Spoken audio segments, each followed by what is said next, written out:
បាទជម្រាបសួរពុកម៉ែបងប្អូនអរគ្នាវល់សាជាថ្មីទៅហើយពាក់ព័ន្ធនឹងការមើលទៅលើរង្វាន់ភេសជ្ជៈ work ពុកម៉ែបងប្អូនអរគ្នាបាទថ្ងៃនេះគឺខ្ញុំមកចែករំលែកសម្រាប់ពុកម៉ែបងប្អូនដែលមិនទាន់ដឹងពាក់ព័ន្ធនឹងការមើលទៅលើរង្វាន់ភេសជ្ជៈបាទភេសជ្ជៈ work នេះគឺពុកម៉ែបងប្អូនចុច subscribe នៅ channel YouTube ខ្ញុំម្នាក់មួយផងដើម្បីទទួលបាននៅវីដេអូ upload ជារៀងរាល់ថ្ងៃផងដែរបាទពាក់ព័ន្ធនឹងការបត់បង្ហាញទៅលើសកម្មភាពមើលក្បលកំប៉ុងអញ្ចឹងណាពុកម៉ែបងប្អូនអរគ្នាបាទជាទូទៅការមើលទៅរង្វាន់របស់ខ្ញុំគឺខ្ញុំមើលទៅលើនេះពុកម៉ែបងប្អូនអរគ្នាបាទខ្ញុំមើលទៅលើក្រវិលកំប៉ុងបាទអញ្ចឹងគឺ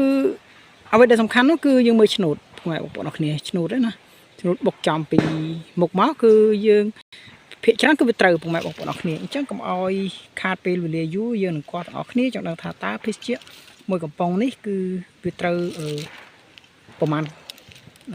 កំប៉ុងឬក៏ជា1ដុល្លារអញ្ចឹងយើងអាចទស្សនាទាំងអស់គ្នាបាទ